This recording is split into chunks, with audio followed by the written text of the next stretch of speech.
Writing to Learn Journal 5. Teak, Grade 7. Physical Activity and Health. The student knows the benefits that may result from involvement in daily physical activity and factors that affect physical performance.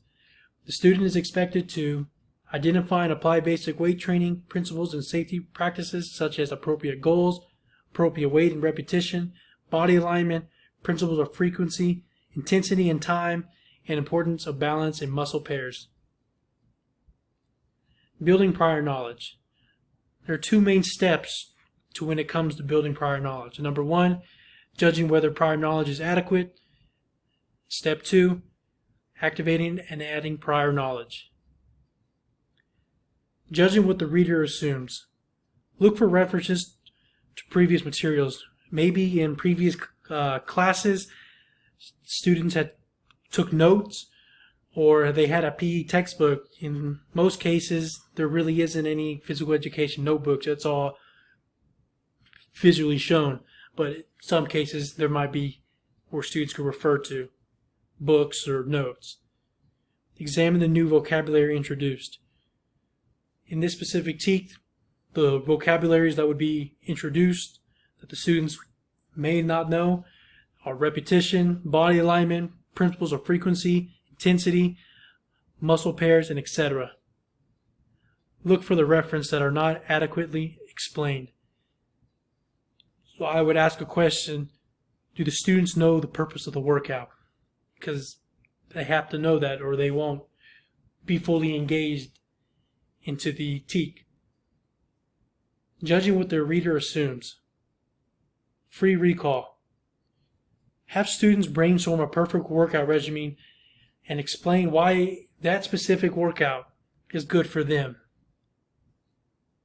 Word associations. Have the students be able to know the name of a workout.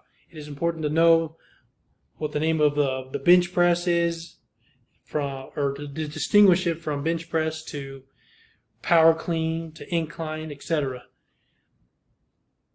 Structured questions. At the end of the class, have the students relay the safety measures.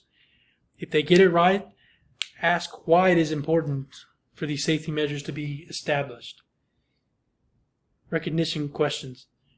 Prepare a quiz after a class that goes over what they already know from previous classes in PE. Unstructured discussion.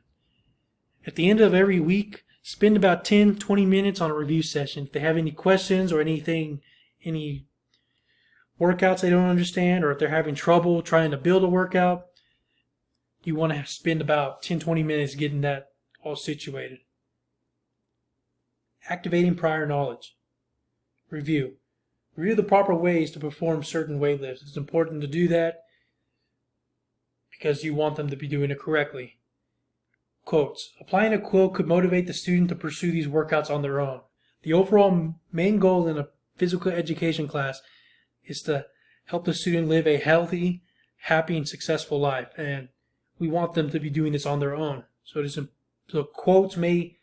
motivational quotes could be used to help them do these workouts on their own. Writing. Have students write down their maxes and calculate it to percentages, because you want them to be able to lift at 100%, their max at 100%, or 50% or 25%. Everybody's is different. Adding prior knowledge. Cause and effect. I'd ask, why is it important to maintain balance in muscle pairs? Because it'll allow you not to injure yourself, for one, and two, it'll allow you to work out the proper muscle and get the full workout effect. Marginalia. Look over the teak before teaching it. Have some of the teak explained in my own words, because it's better. Sometimes students learn it better whenever it's not straight from the book or straight from a teak. It's better if I can relay it in my own words. And props. Really, PE class, you're physically showing the student the proper weights and how to do them. It's the easiest way to teach a PE class. So having the weights out and being able to perform them correctly and showing the students can help them attain the knowledge they already know.